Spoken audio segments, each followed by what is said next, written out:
નમો અરિહંતાણમ, નમો સિદ્ધાણમ, નમો આયર્યાણમ, નમો ઉવજ્જાયાણમ, નમો લોય સવ્વ સાહૂણમ, એસો પંચ નમોકારો સવ્વ પાવપણાસણો, મંગલાણમ ચ સવ્વેસિમ પડમમ હવૈ મંગલમ. પેલા ક્લાસની અંદર આપણે જ્ઞાન પંચમીના દેવવંદનની અંદર ચૈત્યવંદનનો અર્થ આપણે જાણ્યો. આજે એના સ્તવનના અર્થને જાણવાનો પ્રયત્ન કરીએ. પ્રણમો પંચમી દિવસે જ્ઞાનને, ગાજે જગમાં રે જેહ સુજ્ઞાની, શુભ ઉપયોગે ક્ષણમાં નિર્જરે, મિથ્યા સંચિત એહ સુજ્ઞાની. સરસ મજાની કોઈ પણ વસ્તુ સમજાવી હોય તો જે જ્ઞાની હોય, જે સમજુ હોય એને વાત કહેવાય. એટલે કે સુજ્ઞાની, સુજ્ઞજનો, જેને કહી શકાય, જેને સમજાવી શકાય એવા માણસને કહેવામાં આવે છે કે પ્રણમો પંચમી દિવસે જ્ઞાનને. એટલે આમ તો સદાને માટે જ્ઞાનને વંદના કરવા યોગ્ય જ છે, પણ જ્યારે આજે પાંચમનો સૌભાગ્ય પંચમી, જ્ઞાન પંચમીનો મોટો દિવસ આવ્યો છે, તો એ મોટા દિવસે, એ પાંચમના દિવસે તમે જ્ઞાનને નમો. ગાજે જગમાં રે જેહ, એટલે કે પંચમીના દિવસે, એટલે કે જે જ્ઞાન છે એ જ્ઞાન જગમાં ગાજે છે.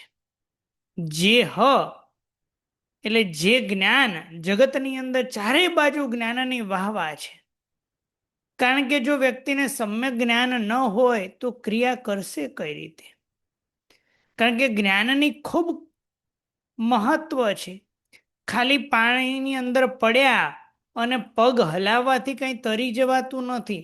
એનું સમ્યક જ્ઞાન હોય તો જ તરી શકાય છે, બાકી તરી શકાતું નથી. એટલે આપણને સ્પષ્ટપણે ખ્યાલ આવે કે જ્ઞાનનું ખૂબ મહત્વ છે. શુભ ઉપયોગે ક્ષણમાં નિર્જરે, મિથ્યા સંચિત એહ. આ જ્ઞાનના ઉપયોગમાં આપણે જો રહીએ, સતત જ્ઞાનની વિચારધારામાં જો આપણે રહીએ તો શુભ ઉપયોગે. કારણ કે આ જ્ઞાનને આપણે નમસ્કાર કરીએ, જ્ઞાનને વંદન કરીએ તો આપણો શુભ ઉપયોગ છે. અને એ શુભ ઉપયોગના કારણે ક્ષણમાં એક થોડીક વારની અંદર નિર્જરે એટલે કે નાશ પામે. આપણા પણ શું નાશ પામે? તો કે મિથ્યા સંચિત એહ. મિથ્યા એટલે કે મિથ્યાત્વથી એકઠા કરેલા જે કર્મ, એ કર્મ બધા નાશ પામે. આ કોના કારણે? શુભ ઉપયોગના કારણે. સંત પદાદિક નવ દ્વારે કરી, મતિ અનુયોગ પ્રકાશ સુજ્ઞાની, નય વ્યવહારે આવરણ ક્ષય કરી, અજ્ઞાની જ્ઞાન ઉલ્લાસ. હવે આપણે ત્યાં અનુયોગ એટલે કોઈ પણ વસ્તુની ચોક્કસ વ્યાખ્યા કરવામાં આવે છે. કોઈ પણ વસ્તુની એક ચોક્કસ વ્યાખ્યા કરવામાં આવે અને વ્યાખ્યાની સાથે એના દ્વાર, એટલે કે કોઈ જગ્યાની અંદર આપણે પ્રવેશ કરવો હોય, એટલે કે ઘર છે અથવા કોઈ ગામ છે, કોઈ દેશની અંદર આપણે એન્ટર થવું હોય, પ્રવેશ કરવો હોય તો એના વિવિધ માર્ગો હોય છે. ઘરની અંદર પ્રવેશ કરવો હોય તો એને દ્વાર હોય. એમ આ મતિ જ્ઞાનની સરસ મજાની વ્યાખ્યા કરવી હોય, એને સરસ મજાનું આપણે સમજવું હોય તો શું કરવાનું? તો એ સમજવા માટે કરી અને નવ દ્વારની વિચારણા કરવામાં આવેલી છે. હવે ફરી પાછી આપણને જિજ્ઞાસા થશે, ભાઈ આ નવ દ્વાર કયા? આ નવ દ્વાર કયા? તો કે લખે છે સંત પય પરુવણાયા,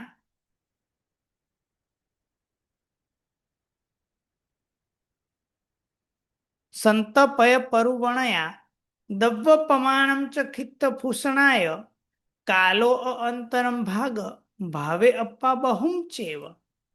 સરસ મજાની આ વાત નવતત્વની અંદર વાત કરેલી કે સંતપય પરુવણયા.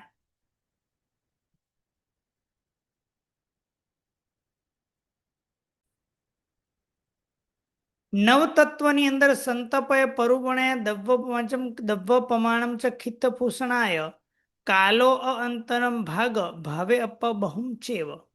આવા નવ દ્વારનું સરસ મજાનું વર્ણન કરેલું. એટલે કે સંતપય એટલે નવ દ્વારથી આપણે વિચારણા કરવાની. કોઈ પણ વસ્તુ હોય એનું ખરેખર સાચું સ્વરૂપ જાણવું હોય તો એને અલગ અલગ અલગ અલગ એંગલથી એને આપણે જો વિચારણા કરશું તેનો સાચો સમ્યક બોધ આપણને થશે. સાચો સમ્યક બોધ આપણને થાય છે. તો હવે અત્યારમાં આપણે એક કામ કરીએ. મતિ જ્ઞાન ઉપર સત્તપય પરુવણે જે ગાથા નવતત્વની અંદર બતાવેલી છે એના આધારે આપણે વિચારણા કરીએ. સંતપય પેલા નક્કી કરીએ કે ભાઈ આ મતિ જ્ઞાન એ સતપદ છે કે અસતપદ છે. હવે કેટલાક જિજ્ઞાસુને ફરી પાછો પ્રશ્ન થશે કે આ વળી શું લાવ્યા, સતપદ છે કે અસતપદ છે? સત એટલે વિદ્યમાન. આ મતિ જ્ઞાન એ વિદ્યમાન છે કે નહીં? સત એટલે વિદ્યમાન.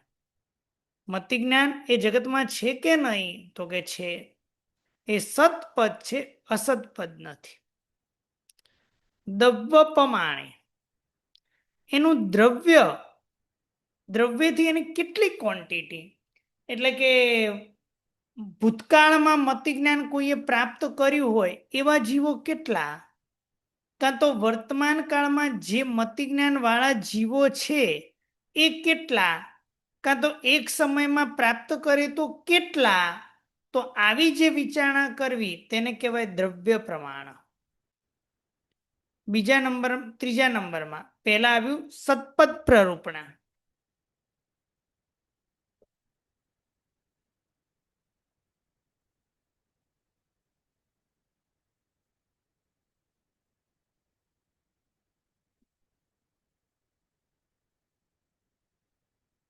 મતિ જ્ઞાની આત્મા જે છે એ ક્વોન્ટિટી સંખ્યાની દૃષ્ટિએ કેટલા, ભૂતકાળમાં કેટલા પામેલા છે, કાં તો વર્તમાન કાળમાં પામે છે તો કેટલા પામે છે, એવી જે વિચારણા કરવી તેને શું કહેવાય? દ્રવ્ય પ્રમાણ. ત્રીજા નંબરમાં ખિત્ત. ખિત્ત એટલે ક્ષેત્ર. ક્ષેત્રની અંદર વાત કરીએ કે એક મતિ જ્ઞાન વાળો જીવ એટલે મતિ જ્ઞાન વાળો આત્મા એ કેટલા ક્ષેત્રને રોકે, અથવા જગતમાં જેટલા પણ મતિ જ્ઞાની આત્મા છે એ કેટલા ક્ષેત્રને રોકે, એની જે વિચારણા કરવી તેને કહેવાય ક્ષેત્ર. એના પછી આવે છે સ્પર્શ.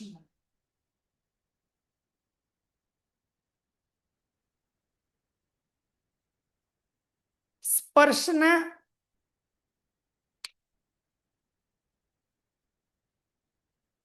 ક્ષેત્ર કરતા સ્પર્શના અધિક હોય.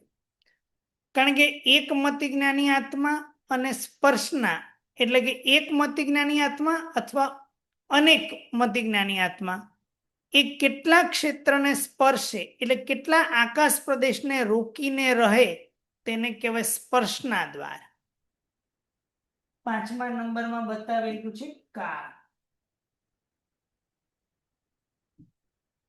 કાળ એટલે શું કે કોઈ જીવને મતિ જ્ઞાન પ્રાપ્ત થયું તે ઓછામાં ઓછો કેટલો ટાઈમ ટકે અને વધુમાં વધુ કેટલો ટાઈમ ટકે, આવા ટાઈમ લિમિટની જે ગણના કરવી તેને શું કહેવાય? કાળ.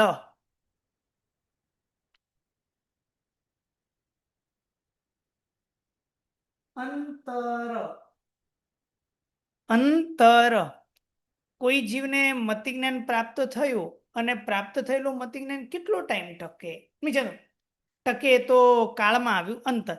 મતિ જ્ઞાન પામ્યો અને ફરી પાછું મતિ જ્ઞાન જતું રહ્યું તો ફરી ઓછામાં ઓછા કેટલા ટાઈમમાં એ મતિ જ્ઞાન પ્રાપ્ત થાય, અથવા વધુમાં વધુ પ્રાપ્ત ન થાય કેટલો ટાઈમમાં એ ફરી પ્રાપ્ત થાય. તો જે ગેપ પડે, જે અંતર પડે, જે આંતરું પડે તેને કહેવાય અંતર. ભાગ, ભાગ. કેટલામાં ભાગે આ જગતમાં મતિ જ્ઞાની આત્મા છે, શ્રુત જ્ઞાની આત્મા છે, અવધિ જ્ઞાની આત્મા છે, મનોપ્રયોગ જ્ઞાની આત્મા છે અથવા કેવળ જ્ઞાની આત્મા છે? કાં તો જગતમાં બધા જીવો, સામાન્યથી બધા જીવો જ્ઞાન વાળા છે, એ જ્ઞાનની અપેક્ષાએ અથવા કોઈ પર્ટિક્યુલર જ્ઞાન લો તો એ જ્ઞાનની અપેક્ષાએ કેટલામાં ભાગે આ જીવો છે એની જે વિચારણા કરવી તેને કહેવાય ભાગ. પછી આવે છે ભાવ.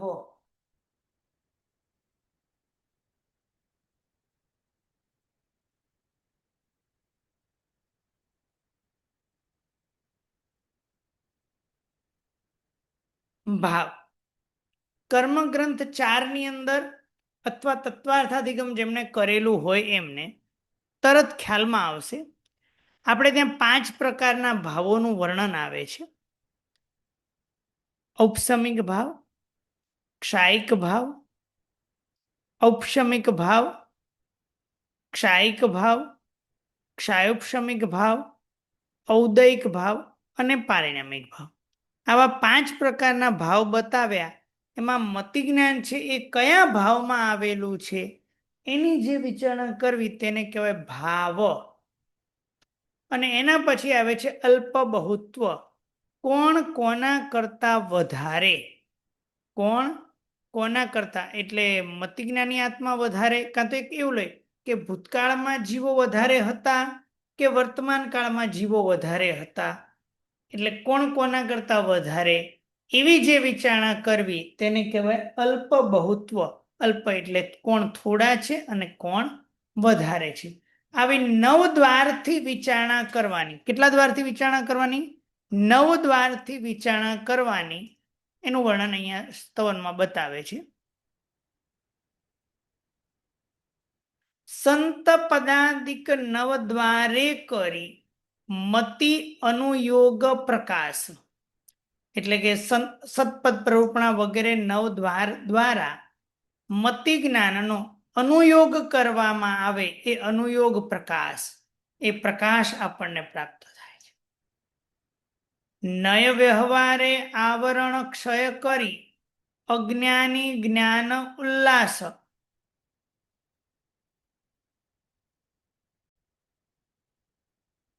નય વ્યવહારે આવરણ ક્ષય કરી, આપણે ત્યાં 2 પ્રકારના નયની વાત આવે છે. એક વ્યવહાર નય અને એક નિશ્ચય નય. વ્યવહાર નયનું આપણે અવલંબન લઈએ છીએ. નિશ્ચય દૃષ્ટિ હૃદય ધરેજી, નિશ્ચય દૃષ્ટિ હૃદયમાં ધારણ કરીએ છીએ. વ્યવહાર દ્વારા આપણે પાલન કરીએ છીએ. વ્યવહાર નય એમ કહે છે કે આવરણ એટલે મતિ જ્ઞાનાવણીય કર્મનો ક્ષય કરી અજ્ઞાની જ્ઞાન ઉલ્લાસ, એટલે કે અજ્ઞાની એ જ્ઞાનને ઉલ્લાસ, જ્ઞાનનો ઉલ્લાસ થાય છે, એટલે કે અજ્ઞાનીને જ્ઞાન પ્રાપ્ત થાય છે.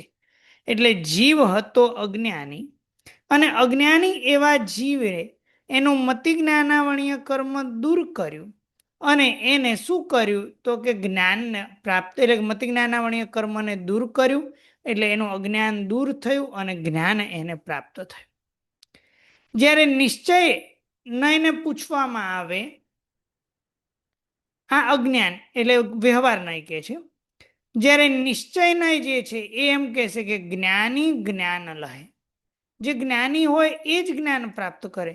કઈ અજ્ઞાની જે હોય એ કઈ અજ્ઞાની એટલે કે જેમ કોઈ જ્ઞાન જ નથી, જ્ઞાનના અભાવ વાળું, એવું કોઈ જ્ઞાન પ્રાપ્ત ન કરે. એનું કારણ છે વ્યવહાર નય જે છે એ બંને ક્ષણોને, ભૂતકાળ અને ભવિષ્યકાળ બંનેને ક્ષણોને ધ્યાનમાં રાખી, નિશ્ચયને વર્તમાન કાળને ધ્યાનમાં રાખી કે જ્ઞાની જ જ્ઞાનને પ્રાપ્ત કરે. અને 2 નય, નય એટલે કે એંગલ, નય એટલે જોવાની એક દૃષ્ટિ, એક એંગલ, એક દૃષ્ટિકોણ. અને આ વ્યવહાર નય અને નિશ્ચય નય, 2 નય પ્રભુજીને સત્ય. આ બંને નય પ્રભુજીને માન્ય છે, સત્ય છે. હવે ફરી પાછો એક પ્રશ્ન ઉભો થયો કે આ મતિ જ્ઞાન જીવને રહે એનો ઉપયોગ, તો ઉપયોગ કેટલા ટાઈમ સુધી રહે, તો એની વિચારણા કરે.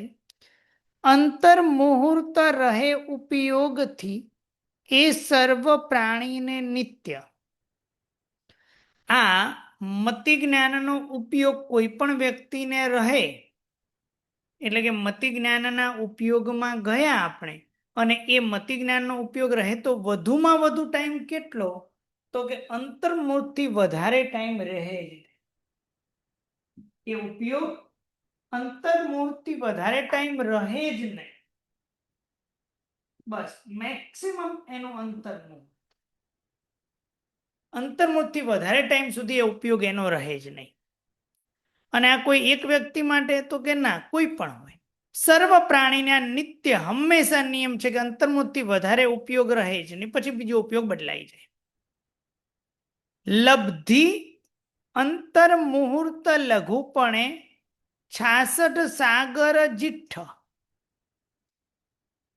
હવે અહીંયા જે વાત કરે છે એ મતિ જ્ઞાન એટલે કે સમ્યક્ત્વ સાથેનું જે જ્ઞાન, મતિ જ્ઞાન. અહીંયા આપણે બે શબ્દના પ્રયોગ ઉપર ધ્યાનમાં રાખીએ, મતિ જ્ઞાન અને મતિ અજ્ઞાન.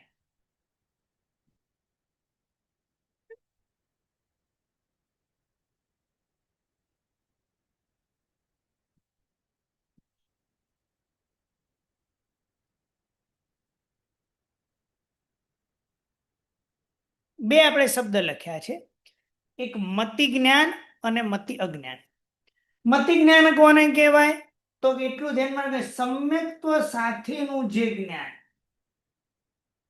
મતિ જ્ઞાનની વ્યાખ્યા આપણે આગળ કરી દીધી છે, પણ મતિ જ્ઞાન ક્યારે કહેવાશે, જો સમ્યક્ત્વ હશે તો મતિ જ્ઞાન કહેવાશે. અને જો મિથ્યાત્વ જીવની પાસે હશે તો એનું મતિ જ્ઞાનને આપણે ત્યાં શબ્દ બોલશું મતિ અજ્ઞાન.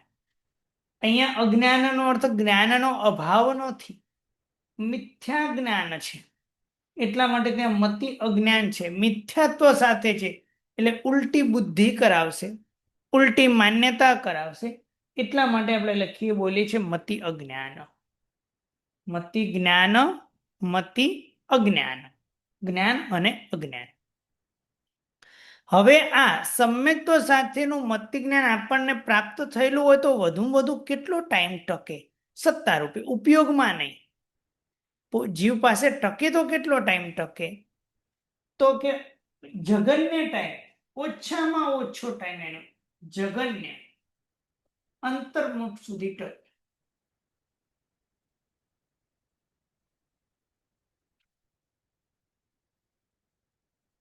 અને વધુમાં વધુ, હવે આ વધુમાં વધુ ઉત્કૃષ્ટ કાળ ટકે તો કેટલો ટાઈમ ટકે, તો કે 66 સાગરો.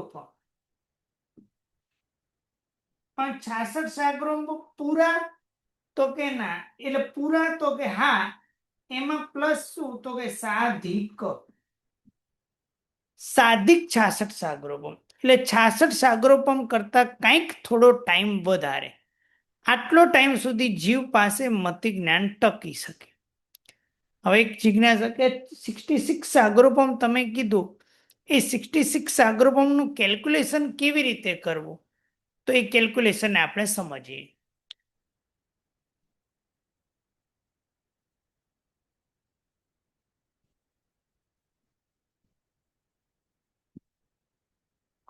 જીવ છે મનુષ્યના ભાવમાં છે,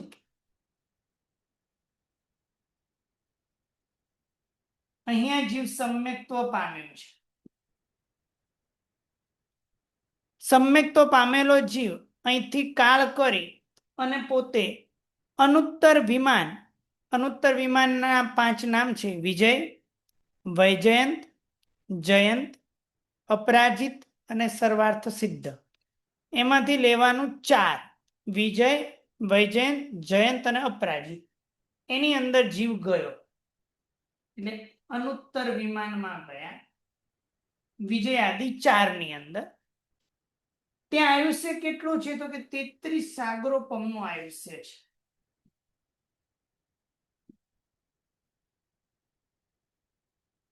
ત્યાંથી મરી અને જીવ મનુષ્યમાં આવ્યું. ફરી પાછો મરી અને ફરી પાછો અનુત્તર વિમાનમાં ગયા.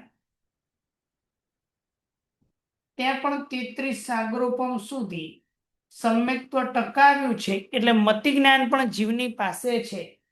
ત્યાંથી ફરી પાછો જીવ આવ્યો અહીંયા મનુષ્યમાં. અહીંથી પછી કાં તો એને જીવે મોક્ષમાં જવાનું, કાં તો સમ્યક્ત્વને ગુમાવી દેવાનું. કાં તો એને મોક્ષમાં જવાનું, કાં તો સમ્યક્ત્વ ગુમાવી દેવાનું. એક વાત. એક આ રીતે 33 સાગરોપમ, એટલે ટોટલ થશે 66 સાગરોપમ. અને મનુષ્યના ભવ એક, આ બીજો મનુષ્યનો, અને આ ત્રીજા મનુષ્યના ભવમાં એટલો ટાઈમ થોડો વધારે, એટલે માટે શબ્દ લખ્યો સાધિક 66 સાગરોપમ. એક આ રીત કરો. અથવા તો જીવ સમ્યક્ત્વ પામ્યો, આ 33 વાળા નહીં લેવાના, એના બદલે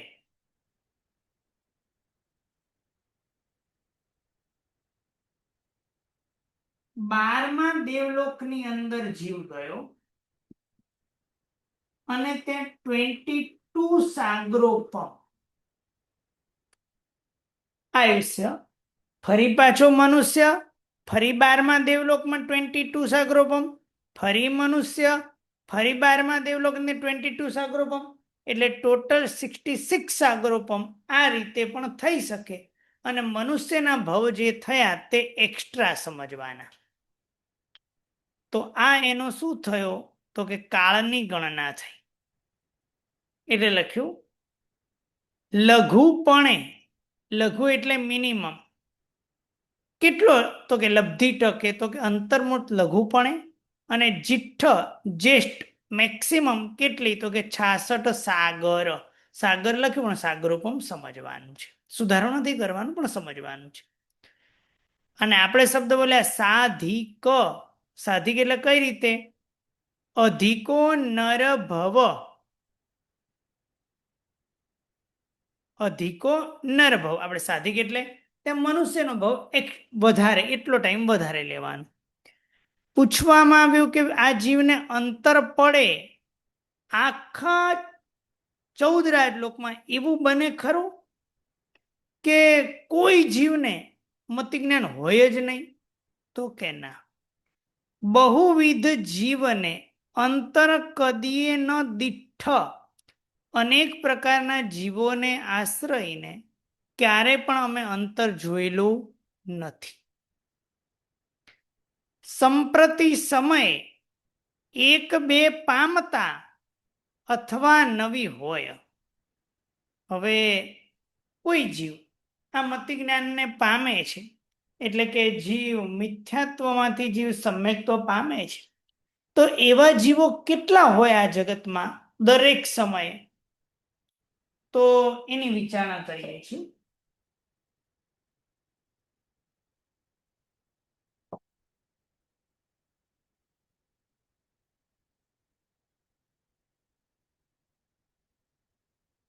તો કે એક સમયમાં એક કાળે એક જીવ પણ હોય, બે જીવ પણ હોય, ઓછામાં ઓછા એક બે, અને વધુમાં વધુ હોય તો કેટલા? તો કે ક્ષેત્રપલ્યોપમનો અસંખ્યાતમો ભાગ. એટલે જે પલ્યોપમ છે, કયું તો કે ક્ષેત્રપલ્યોપમ. પલ્યોપમના 3 પ્રકાર છે, ઉદ્ધાર, અદ્ધા અને ક્ષેત્ર. એમાંનું ક્ષેત્રપલ્યોપમ લેવાનું છે. ક્ષેત્રપલ્યોપમનો અસંખ્યાતમો ભાગ.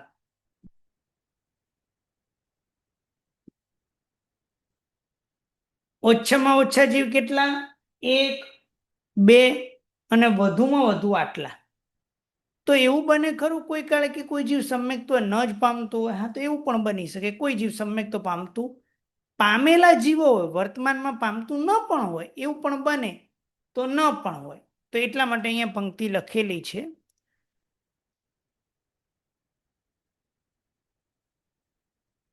સંપ્રતિ એટલે કે વર્તમાન સમયે, સંપ્રતિ એટલે વર્તમાન, વર્તમાન સમયે એક બે પામતા હોય અથવા નવી હોય, એટલે કોઈ જીવ ન પણ પામતું હોય સમ્યક્તો, અને સમ્યક્તો ન પામે એટલે મતિ જ્ઞાન અને શુદ્ધ જ્ઞાનને પણ પ્રાપ્ત ન કરે. અને વધુમાં વધુ કેટલા, તો કે ક્ષેત્રપલ્યોપમનો અસંખ્યાતમાં ભાગમાં જેટલા પ્રદેશો છે એટલા માન, એટલા પ્રમાણ એ અનેક જીવને બહુ જોય, અનેક જીવોને આશ્રયને એ થઈ શકે. પૂછવામાં આવ્યું કે ભૂતકાળમાં અને વર્તમાન કાળમાં અત્યારમાં મતિ જ્ઞાન વાળા જીવો કેટલા? મતિ જ્ઞાન પામેલા જીવો વર્તમાન કાલીનમાં કેટલા? તો કે લખે છે મતિ જ્ઞાન પામ્યા જીવ અસંખ્ય છે. મતિ જ્ઞાનને અસંખ્ય જીવો પામેલા છે, વર્તમાન કાળની અંદર છે. પૂછવામાં આવ્યું કે ભૂતકાળમાં મતિ જ્ઞાનને પામ્યા હોય પણ પામીને છોડી દીધું હોય એવા જીવો કેટલા? તો કહ્યા પડિવાઈ અનંત. પડિવાઈ એટલે પ્રતિપાતી, એટલે કે મતિ જ્ઞાન પામ્યા પછી પડી ગયા હોય, એ મતિ જ્ઞાનને ટકાવી શક્યા નહીં એવા કેટલા? તો કે પ્રતિપાતી અનંત, અનંતા જીવો છે. તો તમે કહેવા શું માંગો છો? જો મતિ જ્ઞાન પ્રાપ્ત થયું હોય, જ્ઞાન આપણને પ્રાપ્ત થયું હોય, અને જો જ્ઞાનની આરાધના નહીં કરીએ અને જો જ્ઞાનની આસાધના કરશો તો પ્રાપ્ત થયેલું મતિ જ્ઞાન ચાલ્યું જશે.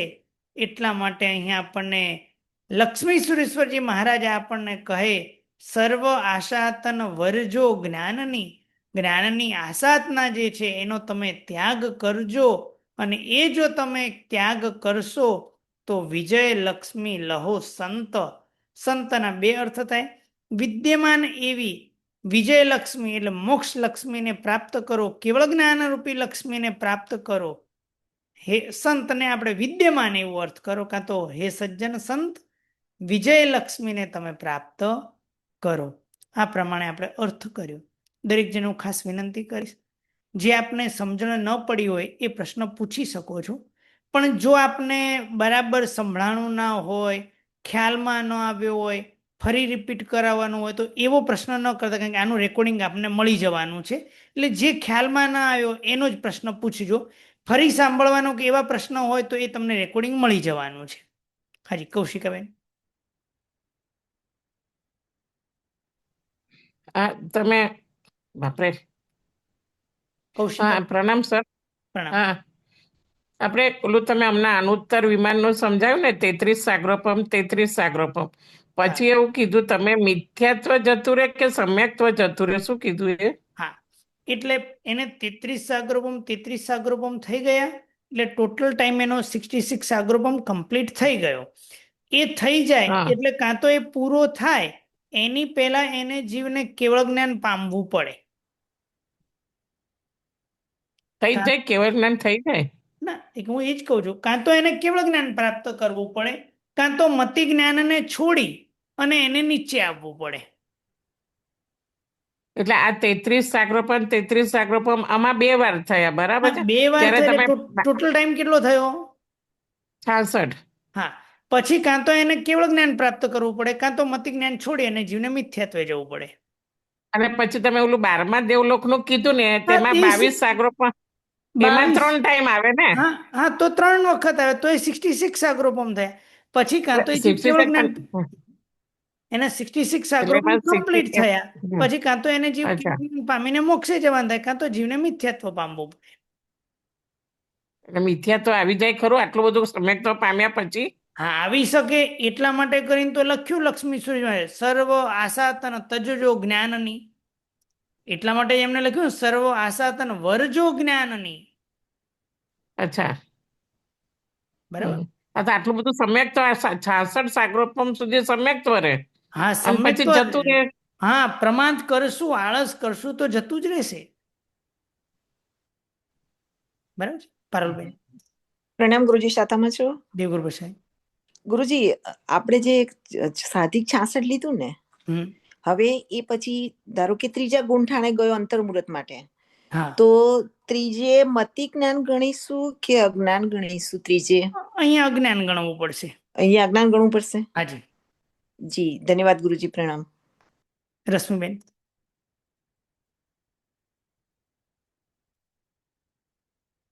પ્રવીણભાઈ. હાજી સર, હા. મતિ જ્ઞાનથી પડેલા અનંત જીવો, હાજી. એટલે કહેવાનો મતલબ સમ્યક્ત્વથી વમી દીધેલા અનંત જીવો. હા, સમ્યક્તોથી વમે દીધેલા અનંતા જીવો. હવે આપણે વિચાર કરીએ 14 રાજલોકની અંદર 30 જીવો ફક્ત અસંખ્યાત જ છે, બધા 30 જીવો. બરાબર. તો પછી અનંત એ બાકીના અનંત જીવો પછી બરાબર, સરસ મજાનો પ્રશ્ન પૂછ્યો કે ભાઈ જગતની અંદર 30 જીવો અસંખ્યાતા જ છે. તમે વિચારણા ઊંડી કરી એટલે મને ખૂબ આનંદ થયો.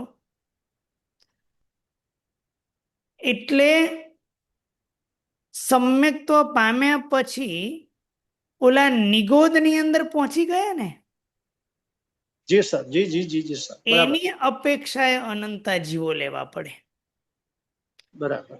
અને ત્યાં એવું મળ્યું કે ભાઈ તને જ્ઞાન મળ્યું, બુદ્ધિ મળી, સમજણ મળી, છતાં તને ભણવું ગમતું નહોતું ને, અજ્ઞાનમાં રહેવું ગમતું હતું ને, હવે એક કામ કરતું, નિગોદમાં જ જતો રે. ત્યારે કોઈ જ જ્ઞાનનો પ્રકાશ નહીં, કોઈ એટલે ખૂબ અલ્પ. એટલે મળેલી જ્ઞાન શક્તિનો દુરુપયોગ કરશું, કાં તો મળેલી જે જ્ઞાન શક્તિનો વપરાશ નહીં કરી યોગ્ય માર્ગમાં, તો નિગોદની અંદર જન્મ મળે એટલે હવે તને કોઈ જ તારી જ્ઞાન શક્તિ મળેલી તે વપરાશ કરે નહીં, એટલે હવે તારી ઢાંકી દેવામાં આવે, કર્મ સત્તા ઢાંકી નાખે. બરાબર સર. હવે મારો બીજો એને લગતો પ્રશ્ન છે, એ અનંત જીવો હવે અર્ધ પૂતગલની અંદર જ મોક્ષમાં જતા જ રહેશે ને? હા, એ પાકું, એ પાકું. હા, હવે તમે એમ કહેશો અર્ધ પૂતગલ પરાવર્તનની અંદર મોક્ષમાં તો જતા જ રહેવાના છે. પ્રવીણભાઈ, આપણે જે અત્યાર સુધી ભમ્યા ને એની અપેક્ષા અર્ધ પૂતગલ પરાવર્તિત બિંદુ જેટલો છે. બરાબર. ઘણી વખત ગુરુ ભગવંતના વ્યાખ્યાનમાં સાંભળવા મળે કે સમ્યક્ત્વ પ્રાપ્ત કર્યા પછી સંસાર વધુમાં વધુ અર્ધ પૂતગલ પરાવર્તથી વધારે રહેતો નથી, એટલે બિંદુ જેટલો થાય. એ જે ભમ્યા છે એની અપેક્ષા બિંદુ જેટલો, બાકી એ અર્ધ પૂતગલ પરાવર્ત પણ અનંતી ઉત્સર્પિણી અવસર્પિણી પ્રમાણે છે. બરાબર. બરાબર છે? જી સર, જી સર. મીનાબેન. પ્રણામ ગુરુજી. પ્રણામ. આપે જે વિદ્યમાન જે શબ્દ કીધો ને એનો મતલબ શું થાય ગુરુજી? વિદ્યમાન એટલે અવેલેબલ, એ છે કે નહીં આ જગતમાં? આ જગતમાં કોઈ પણ વસ્તુ છે કે દાખલા કે ચાવી છે, એ ચાવી આ જગતમાં વિદ્યમાન છે કે નહીં, અવેલેબલ છે કે નહીં, એની જે વિચારણા કરવી તેને કહેવાય સત્વત પ્રરૂપણા. ઉદાહરણ તરીકે લઉં, વંધ્યાપુત્ર. વંધ્યાપુત્ર હોય ના. આકાશ પુષ્પ હોય, આકાશનું પુષ્પ ના હોય. હા, ગુલાબનું હોય, મોગરાનું હોય, ચંપાનું હોય, કે આકાશનું પુષ્પ ના હોય. તો એને સતપથ પ્રમાણ વિદ્યમાન એટલે હોવું, હાજરી હોવી. તૃપ્તિબેન. પ્રણામ સર. પ્રણામ. સર, 5 જ્ઞાનમાં મતિ જ્ઞાનની ડેફિનેશન પ્રમાણે 5 ઇન્દ્રિયો અને મનથી થનારું તે વિષયોનું જ્ઞાન. તો સર અહીંયા જે આપણે એક્સપ્લેનેશન જે આપણે કર્યું એ તો મતિ જ્ઞાન કેવળ જ્ઞાન રૂપી મતિ જ્ઞાન ની જ વાત થઈ ને, આપણું નોર્મલ મતિ જ્ઞાન ની વાત નહીં થઈ ને? તો કેવળ જ્ઞાન મતિ જ્ઞાન કયું મને ખબર ના પડી. નહીં ને, એમ નહીં, એટલે જે આ મતિ જ્ઞાન છે ઉત્કૃષ્ટ કક્ષાનું ને, અને કે આમ મતિ જ્ઞાન ના ના ના, આપણી પાસે સમ્યક્ત્વ સાથેનું મતિ જ્ઞાન અત્યારમાં આપણી પાસે સમ્યક્ત્વ હોય અને તો આપણી પાસે જે મતિ જ્ઞાન છે મતિ જ્ઞાન કહેવાય. કેવળ. હા, બરાબર છે. હેતલબેન. સર, તમે ઓલો પડીવાહી એનો મતલબ કીધો ને કે પ્રતિપાતી એટલે પડવાના, પડી ગયેલા. મતિ જ્ઞાન પ્રાપ્ત કર્યું હતું અને મતિ જ્ઞાનથી પડી ગયેલા જીવો કેટલા, તો એની જે વિચારણા તેને કહેવાય પ્રતિપાતી. પ્રતિપાતી એટલે પડી જવું. એ સેન્ટેન્સ જરા ફરીથી એકવાર કહો ને, એનો મીનિંગ એટલે એવું ખ્યાલ નહીં આવ્યો છે એમ. એક અત્યારમાં મતિ જ્ઞાન વાળા જીવો જગતમાં કેટલા? તો કે મતિ જ્ઞાન પામ્યા વર્તમાન કાળે મતિ જ્ઞાન વર્તમાન કાળે એટલે પામેલા છે ભાવ વર્તમાન કાળમાં મતિ અસંખ્ય છે. જ્ઞાન પામેલા જીવો કેટલા? તો કે અસંખ્ય છે. હમ અને પડીવાય મતિ જ્ઞાનથી પડી ગયેલા જીવો કેટલા? તો કે અનંતા. કેટલા જીવો છે? એટલે મતિ જ્ઞાન પડી એટલે એ જ્ઞાન એને જતું રહ્યું છે એમ થાય એનો હા, meaning? એટલે કે મતિ જ્ઞાનથી એટલે કે સમ્યક્ત્વ પામેલા હતા અને સમ્યક્ત્વથી પડીને મિથ્યાત્વે ગયેલા જીવો કેટલા? તો કે અનંતા. અચ્છા, સમજી ગઈ. બરાબર છે. હા, તો સર હવે આ ક્વેશ્ચન રિલેટેડ કે હવે અત્યારે મને હવે તમારી પાસેથી થોડું આટલું નોલેજ હતું મળ્યું તો પણ તમારા જેટલું તો મારી પાસે નથી, તો મારું સમ્યક્ત્વ કહેવાય કે હજી મિથ્યાત્વમાં જ કહેવાય? હવે એ તો સમ્યક્ત્વના લક્ષણો તમારે જાણવા પડે. એ લક્ષણના આધારે પોતાના આત્માને ચેક કરવો પડે કે ભાઈ મારામાં સમ્યક્ત્વ છે કે નહીં. હું તમને ન કહી શકું તમારામાં સમ્યક્ત્વ છે કે નથી. એ તો એના લક્ષણો બતાવેલા છે. જ્ઞાની ગુરુ ભગવાન પાસે જવાનું, તપાસ કરવી પડે. અચ્છા અચ્છા, એટલે આપણે સર આટલું ભણીએ તો બી એમ ન કહી શકીએ કે સમ્યક્ત્વ પામી રહ્યા છીએ હા, એમ. એના સમ્યક્ત્વના નિયમો લક્ષણો આપણે સંકિતના સત્સંગોની સજ્જાએ પણ ફરી એક વખત કરાવી છે. બહુ ટાઈમ પહેલા કરાવેલી, ફરી એક વખત કરશું. સંકિતના સત્સંગોની સજ્જાએ એની અંદર આની આપણે વિચારણા કરીશું કે ભાઈ સમ્યક્ત્વ મારી પાસે છે કે નહીં, કેવી રીતે ચેક કરવું. અચ્છા, ઓકે. કિરણબેન. હા, પ્રણામ સર. સર, પ્રણામ. ત્રીજી લાઈનમાં જે અનુયોગ શબ્દ આવે છે તો અનુયોગનો મિનિંગ શું થાય? ચોક્કસ વ્યાખ્યા કાં તો વિચારણા. શું કીધું? ચોક્કસ ચોક્કસ વ્યાખ્યા ડેફિનેશન અથવા ઓકે, વિચારણા. ચોક્કસ વિચારણા, બરાબર. ચોક્કસ અને આ વ્યાખ્યા વ્યવહાર નહીં વ્યવહાર સર, જે નહીં અને નિશ્ચય નહીં. વ્યવહાર નહીં છે જેમ વ્યવહારમાં એનું પાલન કરવાનું હોય અને નિશ્ચય હા, દૃષ્ટિ જે છે એ હૃદયમાં ધારણ કરવાની હોય, એ નિશ્ચય નહીં. વ્યવહાર નહીં છે આગળ પાછળના બંને ભૂતકાળ અને ભવિષ્યકાળ, બંને ભૂતકાળ ભવિષ્ય વર્તમાન ત્રણેય કાળની વિચારણા કરે છે. જ્યારે નિશ્ચય જે છે એ માત્ર વર્તમાન કાળની એક જ કાળની વિચારણા તેને કરેલી છે. અહીંયા તો મતિ જ્ઞાન માટે વ્યવહાર જ્ઞાન કેવી રીતના બેસે વ્યવહાર નહીં? નહીં એમ કહેશે મતિ. એ શું કહેશે વ્યવહાર નહીં? કે ભાઈ પહેલા જીવ અજ્ઞાની હતો, એનું આવરણ દૂર થયું અને જીવ જ્ઞાન પ્રાપ્ત કર્યું. એટલે ભૂતકાળમાં બરાબર, જીવ અજ્ઞાની હતો અને વર્તમાનમાં જ્ઞાન પ્રાપ્ત કર્યું. નિશ્ચય નહીં અચ્છા. શું કહેશે? જ્ઞાની જ જ્ઞાન પ્રાપ્ત કરે, અજ્ઞાની થોડો કરે. એટલે હમ. એમને વર્તમાન કાળ જ પકડ્યો. તે બંનેમાંથી કયું સાચું સર? બંને. અરે એટલે જ તો આવું લખ્યું હોય એટલે જ અહીંયા લક્ષ્મી સુરેશભાઈ માને લખ્યા ને, દો નય પ્રભુજીને સત્ય. વ્યવહાર નહીં પણ સાચો છે, નિશ્ચય નહીં પણ સાચો છે. બંને એંગલ છે. અચ્છા, બરાબર. બરાબર છે, બંને સાચા છે. હા, હાજી સુનિલભાઈ. પ્રણામ સર. પ્રણામ. મારે એક વિનંતી કરવી છે કે આપણે સ્તવન પહેલા લખેલું હતું રાગ રસિયા દેશી. હા, તો એમ મને એમ થાય કે જો તમે નહીં એ પ્રમાણે ગાઈ શકો અથવા તમારી પાસે કોઈ એવું રેકોર્ડિંગ હોય કે કોઈ ગાઈ શકે એ રીતે, તો જરાક શું છે કે સ્તવનની એક જે મજા આવે તે હા, આપણે મજા લઈ શકીએ. બરાબર છે, સરસ વાત કરી. હવે એમાં એવું છે, અમારા પાઠશાળાની સાથે જોડાયેલા વનરાજભાઈ છે, એમને કહેશું કે આ સ્તવન સરસ મજાનું ગાઈ અને એમના અવાજની અંદર આપણને ગોઠવી આપે એમની વાત કરશું અને એ વ્યવસ્થા થઈ જશે.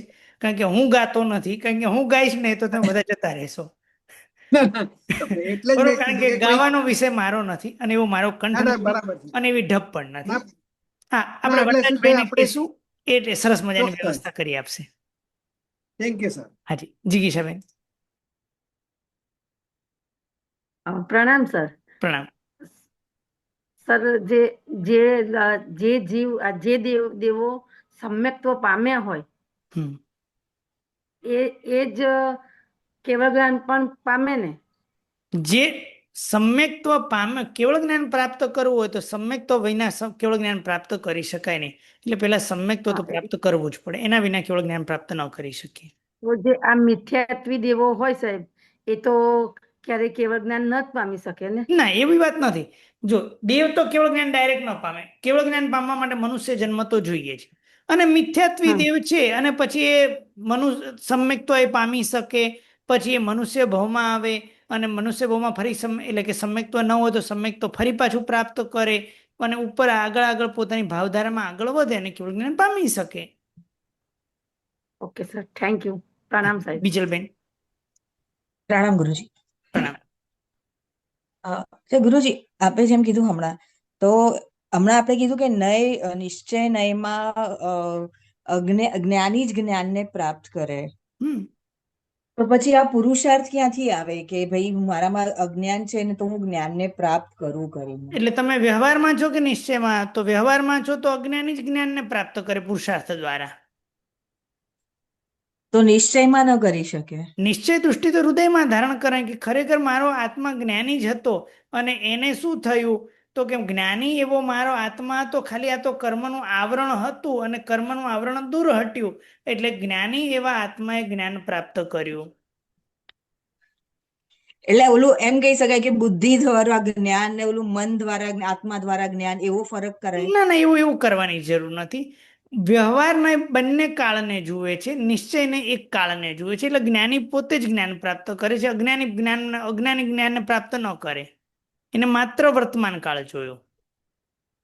એટલે પુરુષાર્થ તો કરવાનો જ, અહીંયા પુરુષાર્થનો ક્યાંય અપલાપ કર્યો નથી. અને આપે જેમ કીધું કે મતિ ગુમાવે જ્યારે, તો મિથ્યાત્વમાં જ જાય કમ્પલસરી? હા, મતિ જ્ઞાન છોડે એટલે કે નીચે જ ગયો છે તો મિથ્યાત્વ જ પામ્યો છે.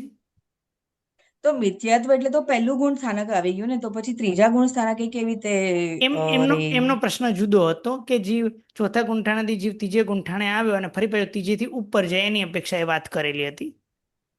અચ્છા, એટલે આમ તો પહેલા ગુંઠાણક જ જાય ને? પડવું એટલે અહીંયા પહેલા ગુંઠાણામાં લેવું સમજવા માટે. રક્ષાબેન. પ્રણામ. પ્રણામ.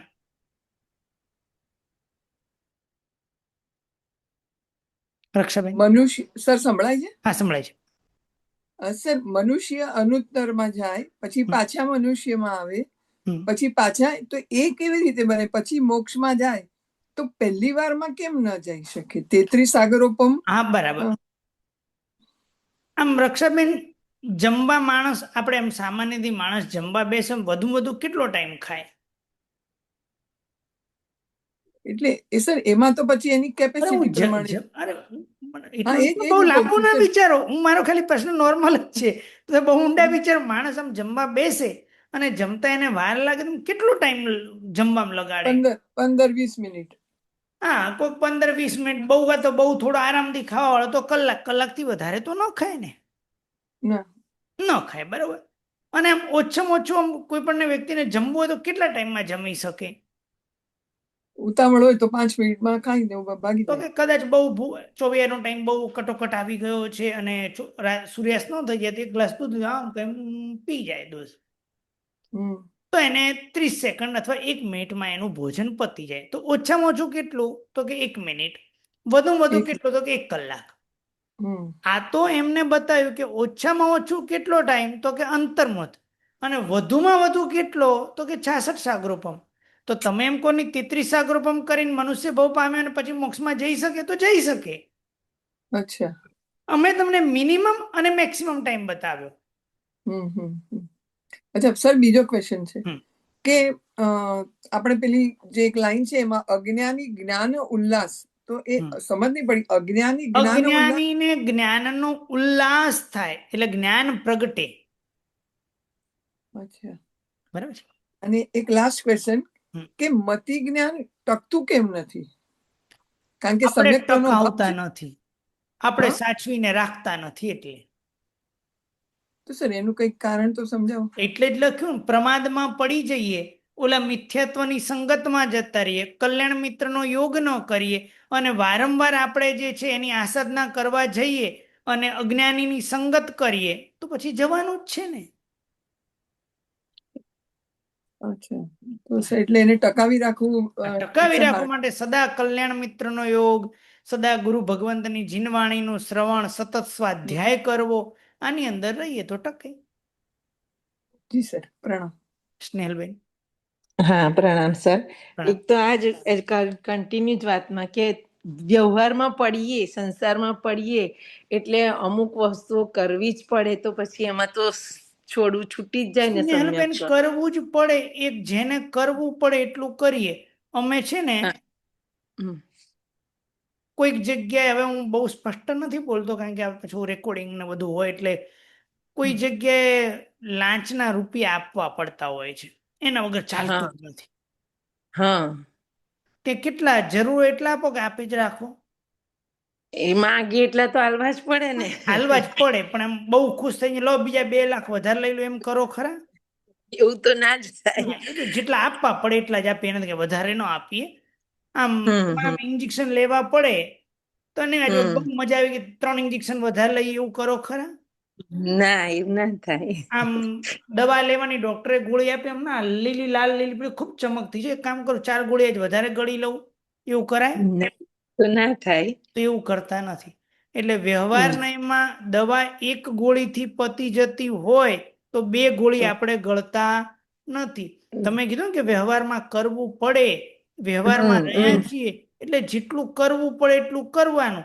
બાકી પછી ઓલા જેવું કે ગોળી ભાઈ ગઈ એટલે 2 ગોળી ગળી લઉં વધારે, એવું આપણે કરતા નથી. તો વ્યવહારમાં પણ જેટલું કરવાનું હોય એટલું કરવાનું, વધારે નહીં કરવાનું. હા, એટલે એટલું ના કરીએ, પછી જે વધારાનું કરવું પડે છે, જે ના વધારાનું કરવું પડતું ક્યાંક આપણો રાગ હોય છે. શાંતિથી આત્મ તત્વ ચિંતન કરજો. દેરાસરમાં પ્રભુ પાસે જવાનું, આખા દિવસની દિનચર્યા વિચારવાની કે પ્રભુ ખરેખર હું કરવાનું કરું છું કે ન કરવાનું પણ ઘણું કરી લઉં છું. ખરેખર આ ન કરું તો ચાલે એવું હતું? શાંત ચિત્તે વિચારજો. ઓલા બાજુવાળા હતું, બાજુવાળાએ આવું કર્યું અને આવું કર્યું અને આવું કર્યું. આ મારે વાત બીજાને ફોન ઉપર કરવાની જરૂર હતી કે નહોતી? કોઈ જરૂર નથી. મેં શા માટે કરી? શાંત ચિત્તે વિચાર, બધા જવાબો મળી જશે. હા, બીજો પ્રશ્ન છે કે પલ્યોપમ તો સમયનો ટાઈમ સમયમાં આવે ને, તો ક્ષેત્ર પલ્યોપમ એટલે કેવી રીતે ગણવાનું? હા, પલ્યોપમ 3 પ્રકારના છે: ઉદ્ધાર, અદ્ધા અને ક્ષેત્ર. ક્ષેત્ર પલ્યોપમનો જેટલો ટાઈમ થાય એની અંદર આકાશ પ્રદેશોની ગણના આવે છે. ક્ષેત્ર પલ્યોપમની એ જેટલા થાય એટલા જીવો લેવાના. તો પછી કાળમાં જે પલ્યોપમ ગણીએ આપણે, એમ કે હવે આટલું આયુષ્ય કાળમાં આપણે જે શીખીએ છીએ ને, આપણે જે કે ભાઈ મનુષ્યનું આયુષ્ય વધુમાં વધુ કેટલું હોય, કે 3 પલ્યોપમ હોય, તો એ 3 પલ્યોપમ એ અદ્ધા પલ્યોપમ છે. અચ્છા, અદ્ધા પલ્યોપમ. અચ્છા, ઓકે. અચ્છા. હા, પ્રણામ. રશ્મિબેન. પ્રણામ સર. સર, મને એક બે ક્વેશ્ચન છે. સર, તમે એમ કીધું ને કે મતિ જ્ઞાન 5 ભાવ એમાં વાત કરી, તો મતિ જ્ઞાન કયા ભાવમાં આવે? મતિ જ્ઞાન જે છે એ જ્ઞાન છે, એટલે ક્ષાયબ શમિક ભાવમાં આવે. સાહેબ સમીક ભાવમાં આવે. તો સર એમ તો કારણ કે ક્ષાયિક ભાવમાં ના આવે, ક્ષાયિક ભાવમાં કેવળ જ્ઞાન આવે. અને જો મતિ અજ્ઞાનની પણ વાત ના, આ જે છે એ કયા ભાવમાં લેવાનું? તો કે ક્ષાયબ શમિક ભાવમાં લેવાનું. કયું? મતિ જ્ઞાન. અચ્છા. અને સર બીજું એક ક્વેશ્ચન કે સર, તમે એવું કઈ કીધું કે એક સમયે કઈક એમ કોઈ સમય જીવ સમીક તો ન પણ પામે એવું બને, તો એવું બને? બને. અત્યારનો સમય છે કે કોઈ જીવ સમય તો પામ્યું જ નહીં આ સમયમાં, તો એવું બની શકે, એનો કોઈ વાંધો નથી. પણ સમીક તો પામેલા જીવ તો હોય જ. એ તો હોય જ, એ તો સદા માટે હોય. ક્યારે એવું જગતમાં ના બને કે એક પણ જીવ મતિ જ્ઞાન વાળો આ જગતમાં જીવ હોય જ નહીં, એવું ક્યારેય બન્યું નથી, ક્યારે બનવાનું પણ નથી. અચ્છા. આ પામવાની સમ્યક તો વાત જે છે. ન પામે, અચ્છા, જે ન પામે તો એ બધા 15 ક્ષેત્રમાં મળીને ને આખા 14 રાજલોકમાં. 15 ક્ષેત્ર શા માટે બોલું? 14 રાજલોક બોલું. હા, 14 રાજલોક મળીને આપણે કહેવાનું, બરોબર. ઓકે સર, પ્રણામ. કૌશિકાબેન. પ્રણામ સર. આપણે ઓલું 66 સાગરોપમમાં કીધું અનુત્તર વિમાન ને 12મા દેવલોક, 2 વસ્તુ એક જ કે 2 અલગ અલગ આવે ને? બંને અલગ. એક રીત આપણને 66 બતાવી, એક રીત બતાવી, પછી બીજી 22 સાગરોપમ ની બતાવી, એ બીજી રીત બતાવી. 2 રીતે થઈ શકે. અચ્છા, એટલે 2 અલગ જ છે, વસ્તુ જ અલગ છે. બંને રીત છે. અચ્છા, થેન્ક યુ. હાજી, પ્રવીણભાઈ. હાજી સર. અનાદિ મિથ્યાત્વી જીવ છે, એ એક જીવને મતિ જ્ઞાન થયું પછી વધારેમાં વધારે અંતર કેટલા કાળનું પડે બીજા અનાદિ મિથ્યાત્વી જીવને થવામાં?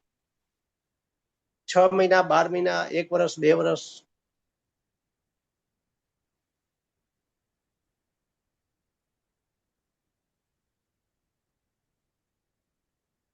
સર મને અવાજ નથી આવતો. હા મને ખ્યાલ, હું કારણ કે આપનો પ્રશ્ન મને વ્યવસ્થિત પ્રશ્ન પૂછ્યો છે.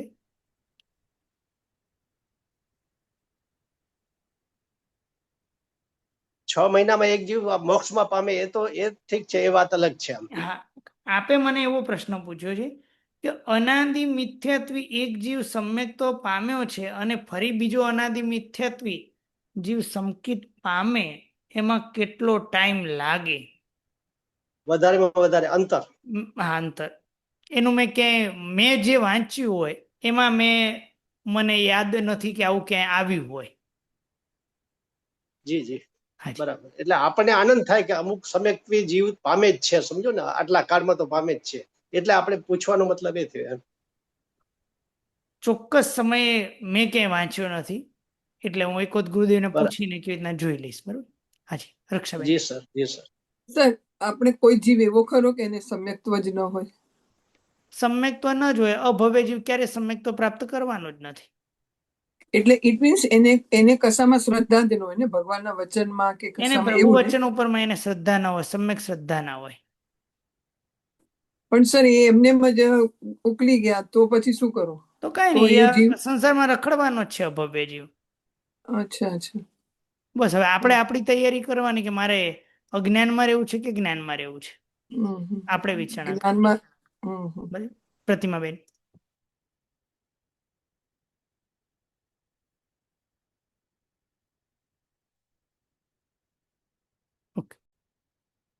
જીના આજ્ઞા વિરુદ્ધ કાંઈ પણ બોલાઈ ગયું હોય તો મિચ્છામિ દુક્કડમ. સર્વ મંગલ માંગલ્યમ સર્વ કલ્યાણ કારણમ પ્રધાનમ સર્વ ધર્માણમ જૈનમ જયતિ શાસનમ. પ્રણામ.